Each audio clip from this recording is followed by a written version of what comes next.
Bonjour, Bonjour, nous vous souhaitons la bienvenue. merci, Ce matin, tu es venu voir Papa Florian, c'est ça. mais tu le connaissais déjà avant qu'il ne soit Papa Florian aujourd'hui.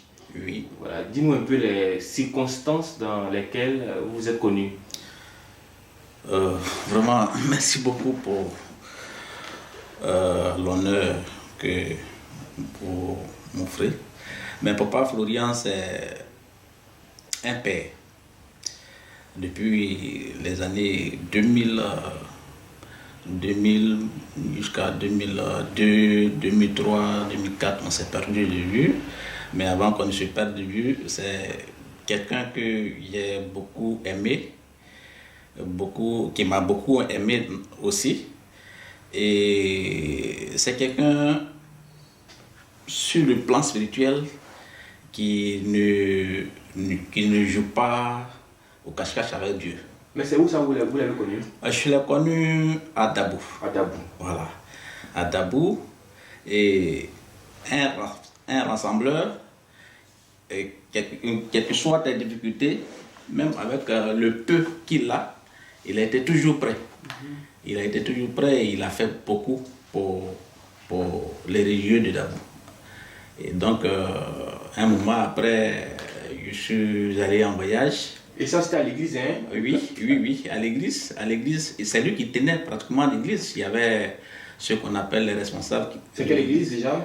C'était à l'église Céleste. À l'église Céleste, Voilà. d'accord. Donc, on a ceux qu'on appelait les chargés, présidents du comité paroissial qui étaient là. Mais, malgré leur présence, en tout cas, Papa Florian tenait tout. Il tenait tout. Et donc, il avait toute la jeunesse à sa disposition. Avec ses mecs moyens, vraiment, il faisait tout, il s'arrangeait de sorte que tout le monde soit en joie, tout le monde soit vraiment en paix pour mieux faire l'œuvre de Dieu. Voilà, c'est dans ce contexte-là que je l'ai connu et il m'avait beaucoup estimé tellement. Et un moment après, on s'est perdu de vue. Bon. Et quelques temps après, moi, je suis allé en voyage. Depuis là-bas, les échos ont dit ah ton papa vraiment voici, mais sincèrement je suis arrivé en Côte d'Ivoire pour la voir, mais c'était tout un problème. Ah bon? Et c'est à ma grande surprise, je crois le vendredi, je suis venu ici avec des amis et on arrive, on dit non, on va au siège du chemin du ciel. J'en avais déjà une idée. Le chemin du ciel, j'ai dit, mais ça, c'est pas l'église dirigée par Papa Florian. Et puis, la dame qui était avec moi dans la voiture dit, oui, c'est Papa Florent. J'ai dit, non, ça, c'est pas celui que je connais. Bon, on peut peut-être se tromper de nom, mais celui que je connais, c'est Papa Florian. Et on arrive, je vois vraiment ces photos un peu partout. Il dit, ah, vraiment, c'est Dieu qui m'a orienté. Amen. Voilà. Et donc, aujourd'hui matin, il est tenu à arriver ici, le rencontrer personnellement, lui dire vraiment, papa, bravo. Mais qu'est-ce qui vous a impressionné quand vous êtes arrivé ici? Bon, il est toujours resté égal à lui-même. Toujours ouvert? Toujours ouvert, avec des petites mots de provocation, il vous taquine là, mais il est resté égal à lui-même et il a plus mis l'accent encore plus sur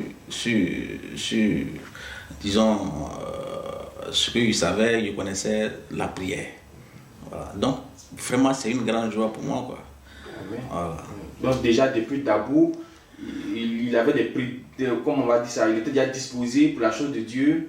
Il savait tenir déjà des personnes.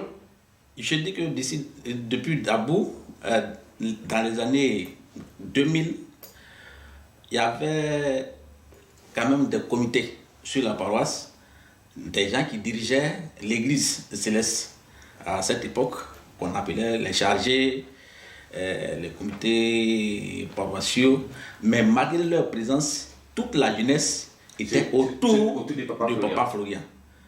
Toute la jeunesse était autour de lui. Pourquoi? Pas parce qu'il était, disons, Pas parce qu'il avait l'argent. Pas parce qu'il était le plus riche de la paroisse ou bien de ses différentes paroisses, mais il aimait l'homme et il aimait Dieu. Il aimait tellement Dieu qu'il faisait tout pour ne pas que la jeunesse soit éparpillée.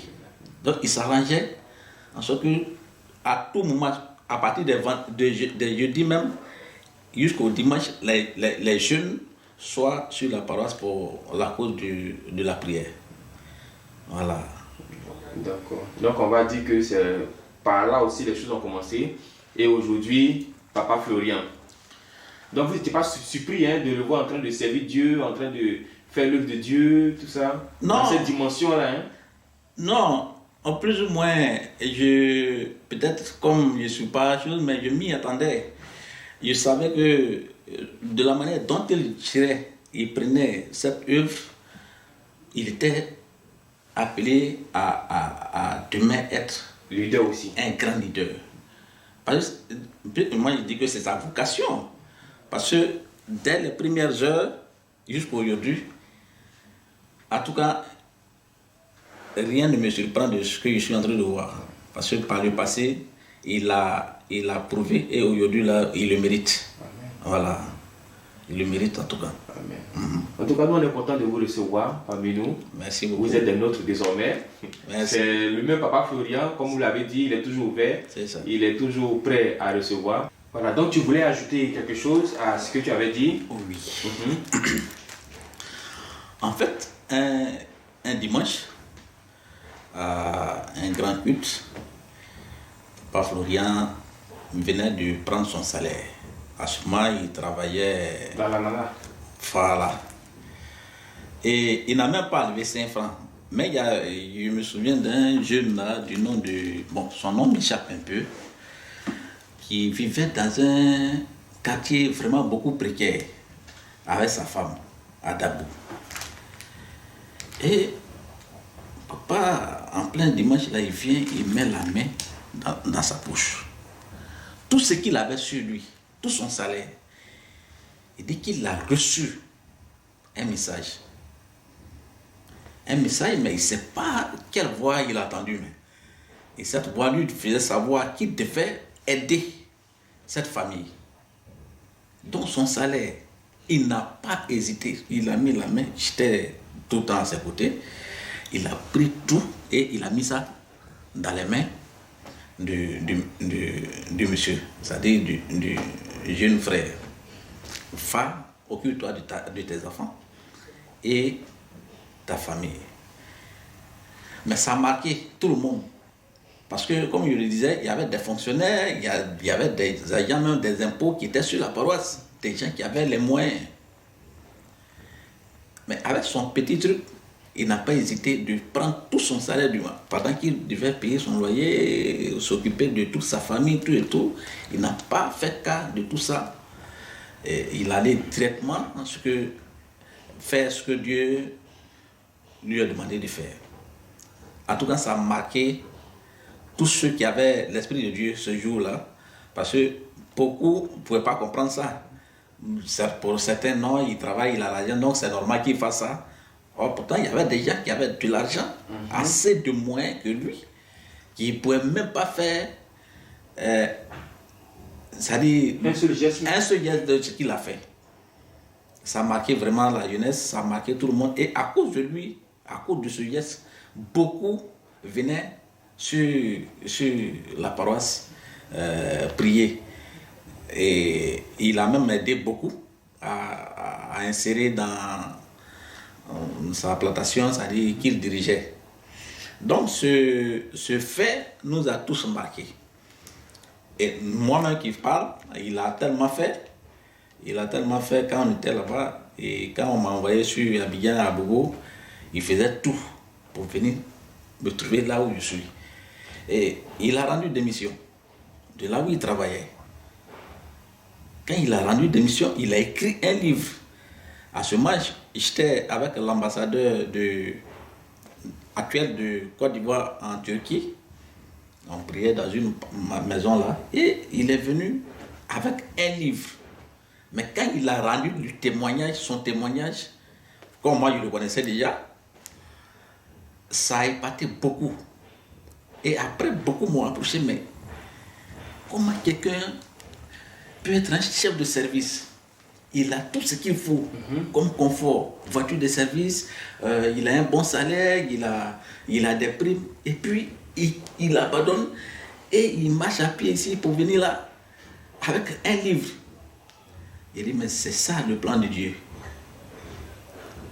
Et aujourd'hui, j'arrive là, je vois vraiment une œuvre que personne ne peut expliquer. Sincèrement, ça ne me surprend pas. Au contraire, je ne fais que de féliciter et bénir le nom du Seigneur en disant que Dieu ne ment pas. Quand il te choisit, il te choisit. Et vraiment, papa... Donc, c'est dit que c'était un grand donateur. Oui, un grand donateur. Là, ça, quelle que soit la personne qui est en face, il n'hésite pas. Il ne peut pas te voir dans une difficulté, dans une situation et puis te dépasser. Jamais. Florian n'est pas comme ça. Ah, je ne sais pas, hein, c'est vous qui êtes actuellement avec lui. Peut-être que ça continue. C'est la même chose qui continue. Voilà. C'est la même chose qui continue parce qu'on voit le penchant que Papa Florian a pour les malades, les personnes en détresse. C'est ça. Voilà. Et il y a le résultat aussi qui s'ensuit. C'est ça. Vraiment, gloire à Dieu encore pour ce que vous venez de nous donner comme information. Amen. Pour nous dire toujours que nous sommes au bon endroit. Oui. Que Dieu nous bénisse. Amen. Amen.